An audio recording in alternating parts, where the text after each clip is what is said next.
আজকে যে বিষয়টা সেটা হচ্ছে বেসিক ইলেকট্রিক যে ডিসচার্জ যে আমরা গ্রাফিক্যালি প্লটটা পাই সেই গ্রাফটা করার আগে কতগুলো ছোটোখাটো জিনিস জানতে হবে। যেমন RBBB অ্যান্ড LBBB এই দুটো জিনিস অ্যাকচুয়ালি কি। RBBB means right bundle branch block, LBBB left bundle branch block.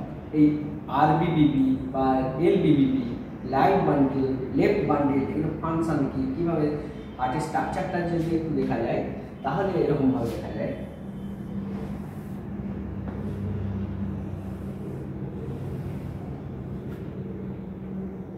আমাদের যে হার্টের স্ট্রাকচারটা উপরে দুটো অংশ আছে, একটা হচ্ছে লেফট, এটা বলা হচ্ছে লেফট অ্যাট্রিয়াম, এটা বলা হচ্ছে right atrium, left ventricle right ventricle.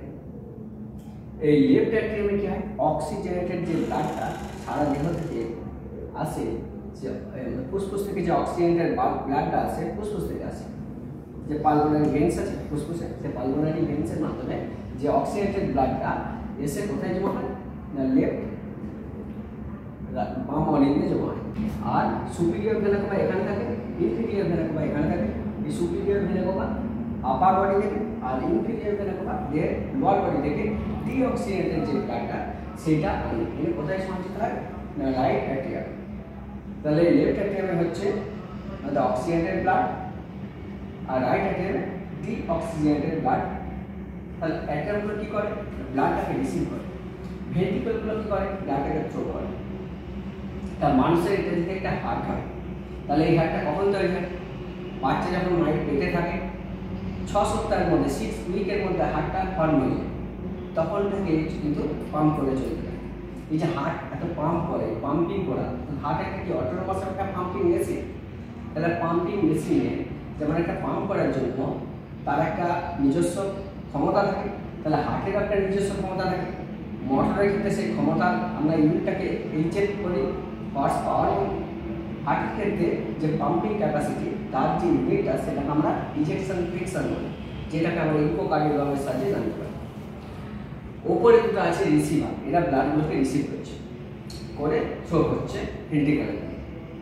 তাহলে এই হার্টটা পাম্প করার জন্য তাহলে একটা ইলেকট্রিসিটি দরকার, তাহলে একটা মোটর চলার জন্য কারেন্টও দরকার আর নিজস্ব একটা মোটরের পাওয়ারও দরকার। তাহলে হার্টের যে নিজস্ব ক্ষমতা সেটা ইজেকশন ফ্রিকশন বলা হয়, সেটা ইকোসার দিয়ে যাবে।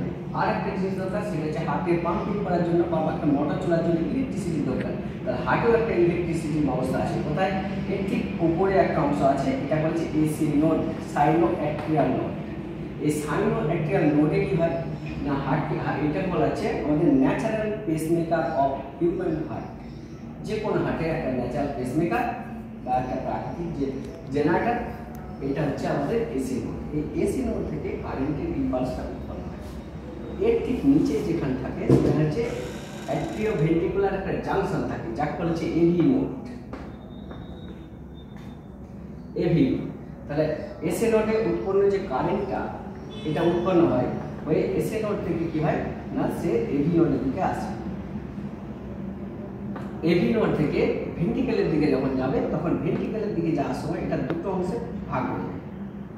একটা হচ্ছে রাইট বান্ডিল অফ ব্রাঞ্চ আর একটা হচ্ছে লেফট বান্ডিল অফ ব্রাঞ্চ। একটা লেফটের দিকে চলে যায়। তাহলে লেফট বান্ডিল অফ ব্রাঞ্চটা কি করে না লেফট ভেন্ট্রিকলটাকে কন্ট্রাকশন করে, তাহলে লেফট ভেন্ট্রিকলে বিভিন্ন মাসেলে যে কারেন্টের যে ইম্পালসটা সেটা পৌঁছে দেয়। আর রাইট বান্ডিল অফ ব্রাঞ্চ এটার মধ্যে যে কারেন্টের ইম্পালসটা আছে এইটা কি করে রাইট ভেন্ট্রিকলটাকে কন্ট্রাকশন করে। এই লেফট ভেন্ট্রিকলটা যেটা আছে এটা আবার দুটো আছে, একটা আছে অ্যান্টেরিয়র ভেসিকল আর একটা আছে পোস্টেরিয়র ভেসিকল। লেফট বান্ডিল ব্রাঞ্চটা কি হয়েছে এসে দুটো ভাগে ভাগ হয়ে গেছে, একটা অ্যান্টেরিয়র ভেসিকল আর একটা আছে পোস্টেরিয়র ভেসিকল। রাইট বান্ডিলটা সোজা একটি আছে। মনোক্রমে যদি দেখা যায় যে এসি নোডের যে কারেন্টটা তৈরি হবে, কারেন্টের যে ইম্পালসটা সেটা প্রথমে কি হয় না প্রথমে পুরো অ্যাট্রিয়ামটায় ছড়িয়ে পড়ে, অর্থাৎ কারেন্টের যে ইম্পালস এটা হচ্ছে পজিটিভ চার্জ। তাহলে এসি নোডে যেটা তৈরি হলো সেই পজিটিভ চার্জটা পুরো প্রথম কি হয় অ্যাট্রিয়ামগুলো ছেয়ে যায়। এই অ্যাট্রিয়ামগুলো যখন পজিটিভ চার্জে ছেয়ে যাবে এটাকে বলা হচ্ছে ডিপোলারাইজেশন। এই ডিপোলারাইজেশন যখন অ্যাট্রিয়ামগুলো হয়ে যাবে তখন অ্যাট্রিয়াম কি হবে কন্ট্রাকশন, মানে অ্যাট্রিয়ামের সংকোচন। এই অ্যাট্রিয়ামে যখন কন্ট্রাকশন হয় তখন কি হয় না আমাদের যে লেফট অ্যাট্রিয়ামে অক্সিজেটেড ব্লাড আছে সেটা লেফট ভেন্ট্রিকেলে ঢোকে, আর রাইট অ্যাট্রিয়ামে যে ডিঅক্সিজেটেড ব্লাড আছে সেটা রাইট ভেন্ট্রিকেলে প্রবেশ করে। তাহলে এসি নোড থেকে এবি নোড জাস্ট একটা জানালার মতো কাজ করে। এসি নোডে যে কারেন্টটা ইম্পালসটা তৈরি হলো সেই চারিদিকে যাবে না, শুধু এবি নোডের মধ্যে যেটা প্রবেশ করলো সেটা নিচের দিকে ছড়িয়ে পড়বে। এই ইম্পালসটা হচ্ছে পজিটিভ আধান, যে দুটো অংশে ভাগ হয়েছে, একটা হচ্ছে লেফট বান্ডেল অফ ব্রাঞ্চ আর একটা হচ্ছে রাইট বান্ডেল অফ ব্রাঞ্চ। এই লেফট বান্ডেল অফ ব্রাঞ্চ বা রাইট বান্ডেল অফ ব্রাঞ্চের মধ্যে যদি দেখা যায় রাইট বান্ডেল অফ ব্রাঞ্চ এটা কোনো ক্রমে মনে করো যদি এখানটা কেটে যায়, এই অংশটা যদি কেটে যায় তাহলে যেটা হয় সেটা হচ্ছে এসি নোড থেকে যে কারেন্টের ইম্পালসটা তৈরি হলো সেই ইম্পালসটা এবি নোডে আসে, এবি নোড থেকে রাইট দুটো অংশে ভাগ হয়ে যায়, একটা হচ্ছে রাইট বান্ডেল ব্রাঞ্চ, তাহলে রাইট বান্ডেল দিকে যায়, আর একটা লেফট বান্ডেল দিকে যায়। তা রাইট বান্ডেল দিকে আস্তে আস্তে যদি কারেন্টের ইম্পালসটা অর্থাৎ পজিটিভ চার্জগুলো যদি এখানটা কেটে যায় তারটা, তাহলে কি হবে আসতে পারবে না, অর্থাৎ রাইট বান্ডেলের মধ্যে কোনো কারেন্ট যেতে পারবে না, অর্থাৎ লেফট আমাদের যে রাইট ভেন্ট্রিকেলের মধ্যে কোনো কারেন্টের ইম্পালস আসবে না ডাইরেক্ট।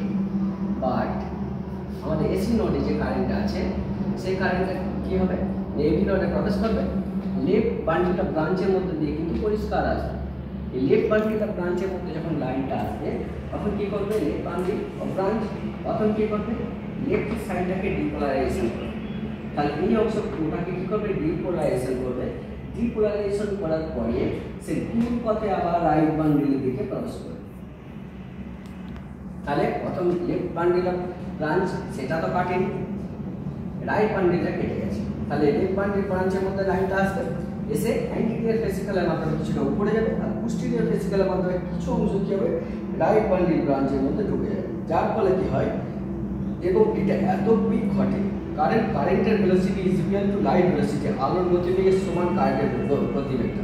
যার ফলে এই যে ইম্পালসটা একটা তারের মধ্যে দিয়ে অর্থাৎ লেফট বান্ডেল আর ব্রাঞ্চের মধ্যে দিয়ে আসে, এসে খুব দ্রুত হারে লেফট ভেন্ট্রিকেলটাকে ডিপোলারাইজেশন করে, পরে তার কিছু অংশ আবার চলে যায় রাইট ভেন্ট্রিকেলটাকে ডিপোলারাইজেশন করতে। এই টাইম পিরিয়ড অত্যন্ত কম, কারণ কারেন্টের ভেলোসিটি অত্যন্ত হাই থাকার জন্য 3 × 10⁸ metre per second this is the velocity of current.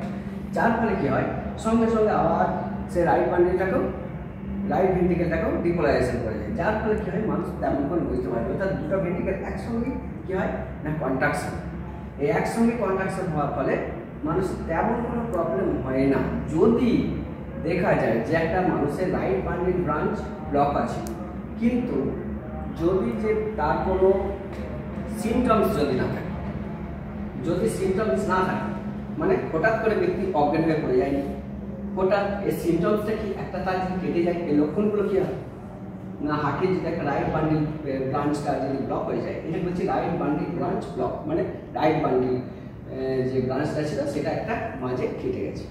তখন কি করছে লেফট বান্ডেল ব্রাঞ্চের মধ্যে দিয়ে লাইন এসে তার কিছু অংশ রাইট বান্ডেলের দিকে চলে যাচ্ছে, যার ফলে রাইট ভেন্ট্রিকেলটা ভালোভাবেই কন্ট্রাকশন হচ্ছে। যদি সিনকপ না হয় বা ব্ল্যাক আউট যদি না হয়, কোনো ব্ল্যাক আউট বা সিনকপ যদি না হয়, সিনকপ বা ব্ল্যাক আউট মানে কি হঠাৎ কোনো মানুষ হঠাৎ করে যদি চোখে অন্ধকার দেখে তার সামনে না পেরে পড়ে যায়, সেটা মেডিকেল টার্মে বলা হচ্ছে সিনকপি বা সিনকপ বলা হয়। এই সিনকপ যদি না হয়, কোনো যদি ইন্ডিকেশন না থাকে, অর্থাৎ সিনকপ যদি না হয়, হঠাৎ যদি মাথা না ঘোরে, হঠাৎ যদি চোখে অন্ধকার না থাকে, এই ধরনের কোনো সিমটমস যদি না থাকে, তাহলে একটা ব্রাঞ্চ ব্লক হলে তেমন কোনো প্রবলেম হয় না। এটা ধরা পড়ে কিসে একটা ইসিজি করা যেতে পারে, অথবা একটা হোল্টার মনিটরিং ইসিজি, মানে অনেক সময় ইসিজিতে ধরা পড়ে। কারণটা হচ্ছে ভেলোসিটি এত বেশি যে রাইট ভেন্ট্রিকেলটাকে ডিপোলারাইজেশন করার পরে লেফট ভেন্ট্রিকেল থেকে ডিপোলারাইজেশন করতে খুব কম সময় লাগে, এত কম সময় লাগে যে আমাদের হার্টের যে ভেন্ট্রিকেলগুলো সেগুলো কন্ট্রাকশন হতে কোনো প্রবলেমই হয়। যার ফলে কী হয় যে এগুলো ইসিজিতে সাধারণত ধরা পড়ে। তাহলে এইটা ধরা পড়তে গেলে কী হয় অনেক সময় প্রবলেমে একটা ইসিজি করা হয়, যেটা বলা হচ্ছে হল্টার মনিটরিং ইসিজি। এই হল্টার মনিটরিং ইসিজি অথবা এই রাইট বান্ডেল ব্রাঞ্চটা ব্লক হওয়ার ফলে কী হয় না, এর ফলে এখানকার যে মাসেলটা সেটা তো খুব একটা ভালোভাবে কন্ট্রাকশন যদি না হতে পারে, তাহলে ক্যাপিটালটা মাসেলকে বাস্তবে পুরো হতে থাকবে, মানে মোটা হতে থাকবে। এই মোটা হলে কেমন তার ইসিজি গ্রাফটা হয় সেটা আমি একটু দেখাবো।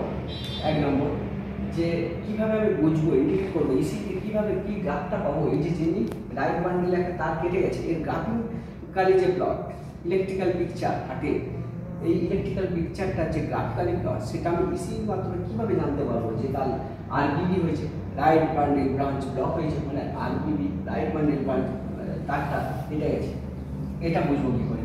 2 নম্বর কারো যদি আরবিবি থাকে অথবা কারো আরবিবি নেই, তার আরবিবি কাজ মানে আর রাইট বান্ডিল ব্রাঞ্চটা ব্লক নেই, কোনোক্রমে লেফট বান্ডিল ব্রাঞ্চটা ব্লক হয়ে গেছে, তাহলে অর্থাৎ এসে নোড থেকে উৎপন্ন যে কারেন্ট সেই কারেন্টটা আস্তে আস্তে মনে করো যে এবি নোডের মধ্যে যখন পাস করলো তখন দুটো ব্রাঞ্চে ভাগ হয়ে গেছে, একটা রাইট বান্ডিল ব্রাঞ্চ একটা left bundle branch. Right bundle ব্রাঞ্চের তারটা ঠিক আছে, কিন্তু লেফট বান্ডিল ব্রাঞ্চের যে একটা সেও একটা আস্তে আস্তে মনে করে এখানে কেটে গেছে।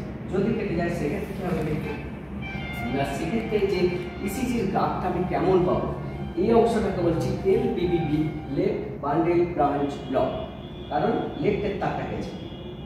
তাহলে এইরকম যদি হয় সেক্ষেত্রে আমরা কেমন দেখবো, লেফট ভেন্ট্রিকেলটার মাসেলটা অনেক পুরো হয়ে যাবে। এই মাসেল পুরো হয়ে গেলে ইসিজিতে তার গ্রাফটা কেমন পাবো সেটা একটু আমি একটু পরেই দেখাচ্ছি।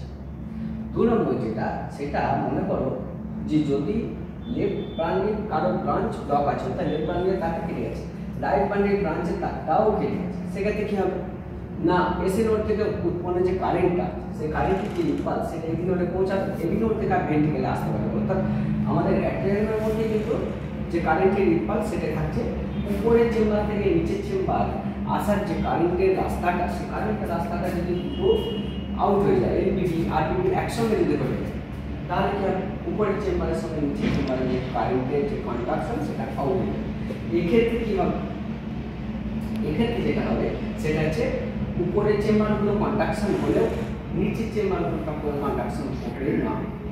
অর্থাৎ উপর চেম্বারটা মনে করে 8 রূপে হার্টবিট করছে, যে পরিমাণ ইম্পালস সৃষ্টি করছে সেটা হচ্ছে উপরের চেম্বার দুটো হার্টের যে রেট হওয়ার কথা সেটা হচ্ছে 80, আর নিচের চেম্বারগুলোর রেট তখন কি হবে 80 নাও হতে পারে, খুব কমে যাবে একবারে, যেটা বলা হচ্ছে 2:1 হার্ট ব্লক। সেই বিষয়ে আরবিবি হলে তার ইসিজি গ্রাফটা কেমন হয়, এলবিবি হলে তার ইসিজি গ্রাফটা কেমন হবে, এবং কীভাবে আমরা বুঝবো যে রাইট ভেন্ট্রিকেল হাইপারট্রফি হয়েছে কিনা, অথবা লেফট বান্ডিল যদি ব্রাঞ্চ ব্লকটা হয়ে যায় সেক্ষেত্রে আমাদের লেফট বান্ডিল ব্রাঞ্চ ব্লক হলে যেটা হয় left bundle left ventricle hypertrophy, যেটা বলছে সিস্টেমিক হাইপারট্রফি বা হাইপারটেনশন, তাহলে এটাকে ইসিজির মাধ্যমে আমরা কীভাবে পাবো সেটা একটু আমি দেখাচ্ছি।